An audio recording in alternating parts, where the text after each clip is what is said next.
ఒక్కొక్కసారి పరిస్థితుల్ని బట్టి మంచివాళ్ళు చెడ్డవాళ్ళుగాను, చెడ్డవాళ్ళు మంచివాళ్ళుగాను మారిపోవడం జరుగుతూ ఉంటుంది కదా. మనం చూస్తూనే ఉంటాం కదా.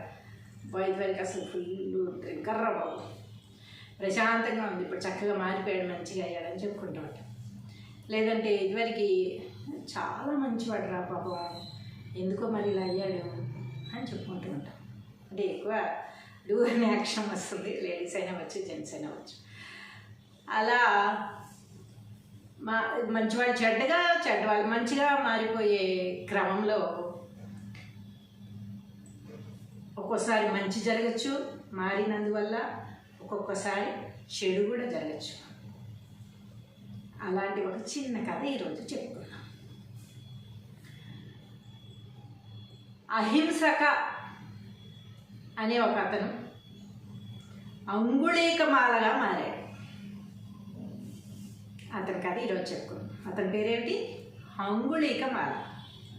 అంటే ఏమిటి? అంగుళం అంటే వేళ్ళు. ఈ వేళ్ళు మెళ్ళ వేసుకుని తిరుగుతూ ఉంటాడనమాట. అందుకని అతని పేరు అంగుళీకమాల అని పెట్టారు జనాలు. వేళ్ళు ఎక్కడి నుంచి వస్తాయి మెళ్ళ వేసుకోవడానికి? మనుషుల్ని చంపితేనే కదా వచ్చేది. మనుషుల్ని చంపేసి ఆ వేళ్ళు కట్ చేసి మెళ్ళ వేసుకుని తిరుగుతూ ఉంటాడు. అతనికి అది హాబీ అనమాట. ఎంతో హ్యాపీగా, సంతోషంగా, ధైర్యంగా తిరిగేస్తూ ఉంటాడు.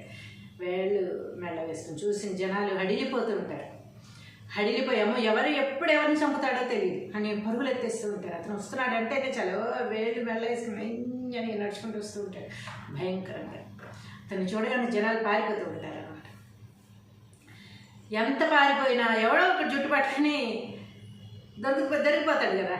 అందరూ పారిపోలేదు కదా, ఎవరో ఒకరు దొరుకుతారు. అలా దొరికిన వాళ్ళలో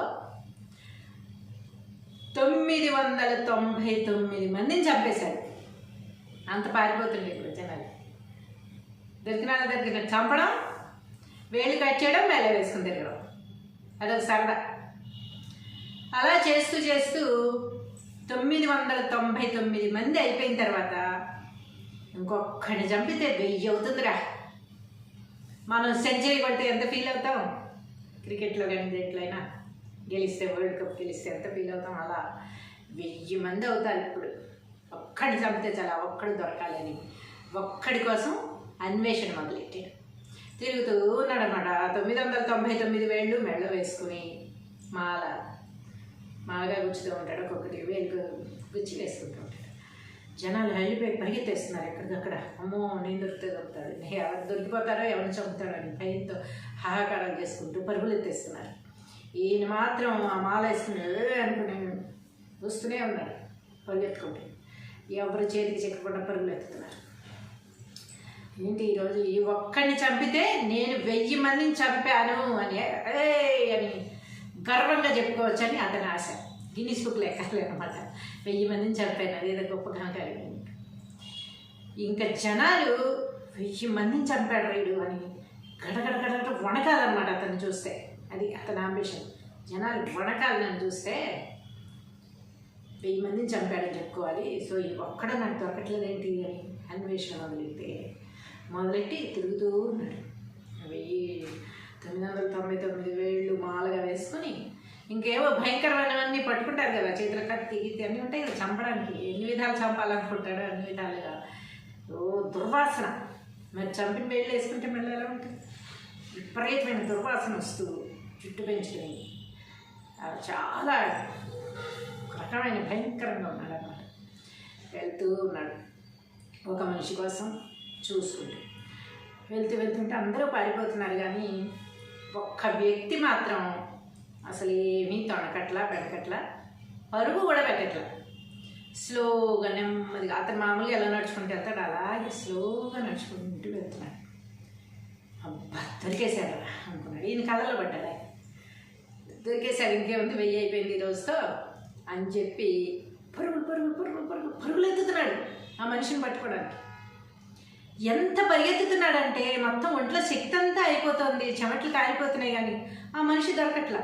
పోనీ ముందు మనిషి పరిగెత్తుతున్నాడా అంటే అతను చాలా నెమ్మదిగా ప్రశాంతంగా కూల్గా నడుస్తున్నాడు. అసలు వెనక్కి వస్తున్నాడని కూడా పట్టించుకోవట్లే. ఇంకేనికి చూసుకో మహాపాపం వచ్చేసింది. ఏంటి అసలు నేను చూస్తేనే జనాలు పారిపోతారు, అలాంటిది అసలు భయపడట్లేదు ఈ మనిషి. ఎవరు వెనక్కి తిరిగి కూడా చూడట్లేదు కనీసం. అంతమంది పరిగెత్తేటప్పుడు, చుట్టూ జనాలు పరిగెత్తేటప్పుడు కొంచెం నా పరిస్థితి తెలుస్తుంది కదా ఎందుకు పరిగెత్తుతున్నారు వీళ్ళని. అలా కూడా తిరిగి చూడట్లేదు. నేను ఇక్కడి నుంచి ఇంత హాకారాలు చేస్తున్నా, అరుస్తున్నా, నన్ను పట్టించుకోకుండా అలా నెమ్మదిగా వెళ్తున్నాడు. ఎవరి ధైర్యవంతుడు అసలు అని అసలు ఒక రకమైన భయం పట్టుకుంది, ఒక రకమైన కోపం వచ్చేస్తుంది. ఎంత పరిగెత్తుతున్నాడో అయినా అందుకోలేకపోతున్నాడు. ఇంతే డిస్టెన్స్ ఉంది. మళ్ళీ అతను ముందు నెమ్మదిగా నడుస్తున్నాడు, ఇతను పరుగులు వెళ్తున్నా అందుకోట్లా. అయితే ఇంకా ఆయాసం వచ్చి నీరసం వచ్చేసింది. ఎప్పుడూ లేదు ఇలా. వెళ్ళాలి, జుట్టు పట్టుకోవాలి, చెక్కమ నరకాలిగా వేళ్ళేసుకోవాలి, అంతే. అంత ఈజీగా చంపే మనిషికి ఈ మనిషి దొరకని మనిషి ఎవరు అసలు నాకు అర్థం కాలేదు అని నీరసం వచ్చేసింది, మొత్తం చెమటలు పట్టేసి. అమ్మో ఇంకా నాకు వల్ల కావట్లేదు అసలు, వాళ్ళు ఎలా అయినా సరే వీడిని చంపాల్సిందే అని. ఆగు అని గట్టిగా వచ్చాడు. అడిగితే ముందు నడిచే వ్యక్తి ఆగాడు. ఆగి నేను ఎప్పుడో ఆగిపోయాను, నువ్వే ఇంకా పరిగెత్తుతున్నావు అన్నాడు. తీరా చూసాము, ఏంటి నేను ఎప్పటి నుంచో పరిగెత్తుతున్నాను. అతను ఆగాడు కానీ అక్కడ ఆగాడు, ఆగాక కూడా పరిగెత్తాడు కానీ పట్టుకోలే. ఏంటిది అని చూస్తే కింద అక్కడ ఉన్న చోటే పరిగెత్తుతున్నాడు. అడుగు అంగుళీక మాలకి ఒక అంగుళం ముందుకు కాదల్లా. ఎప్పటి నుంచి అక్కడే పరిగెత్తుతున్నాడు ఆయన. అడుగులు ముందుకు పడట్లా కానీ నేను పరిగెత్తుతున్నానని అతను అనుకుంటున్నాడు. ఇదేంటి విచిత్రం, నేను ఇక్కడే ఉన్నాను, ఇంకా ఇక్కడ స్టార్ట్ అయ్యాను, అక్కడే ఉన్నాను ఏంటి అనుకుని తిరిగేటవాడన్నాడు. ఆయన వెనక్కి తిరిగారు. ఎవరైతే ముందు నెమ్మదిగా నడుస్తున్న వ్యక్తి, ఆగు అనగానే ఆగిన వ్యక్తి వెనక్కి తిరిగారు. తిరగగానే అతన్ని చూసి షాక్ అయిపోయాడు అనమాట. ఎవరైతే అంగుళీక మారి ఉన్నాడో క్రూరమైన మనిషి కాస్త ఇలా చప్పబడిపోయి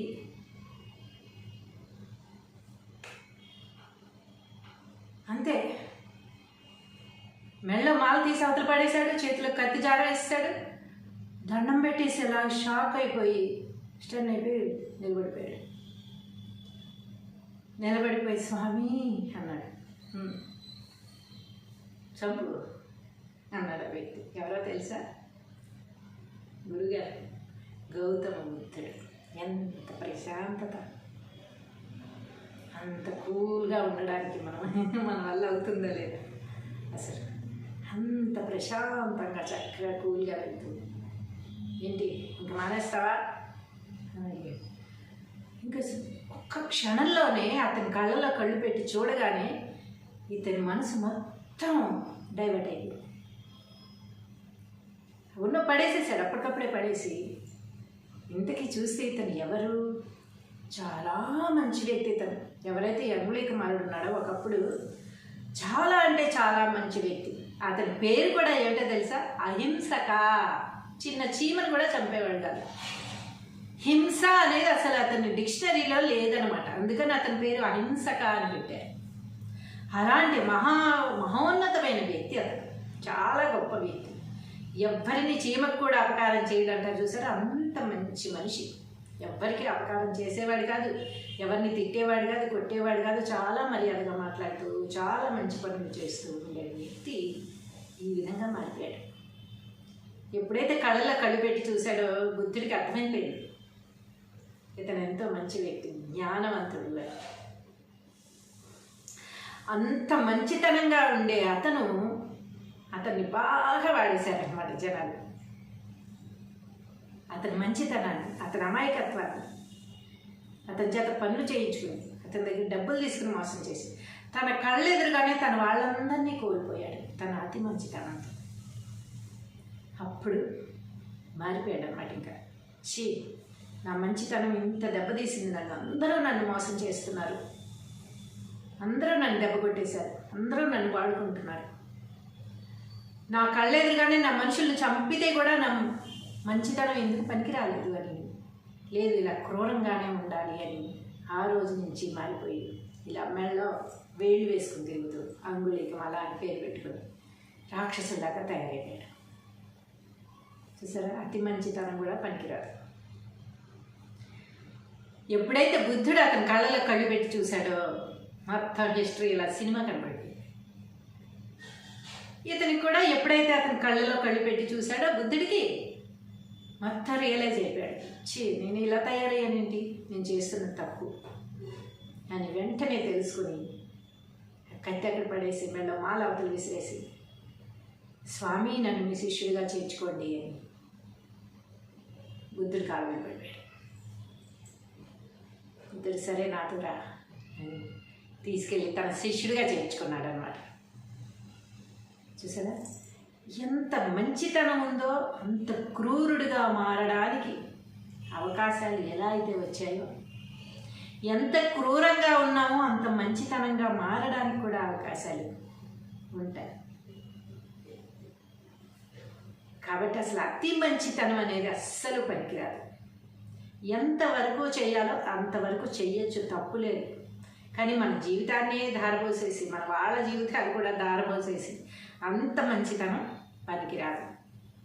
ఒకవేళ మన మంచితనం వల్ల మనం అన్నీ కోల్పోయినా మరీ ఇంత క్రూరంగా మారిపోవడం కూడా మంచితనం కాదు. ఇప్పుడు ఇతని కంటే ఏదో బుద్ధుడు కనపడ్డాడు, పాపం జ్ఞానోదయం అయిపోయింది, వెంటనే అతని శిష్యుడిగా చేర్చుకున్నారు. మనకెవరు కనపడతారు? మనకెవరున్నారు? అలా వెళ్ళి జైల్లో కూర్చోవాలి.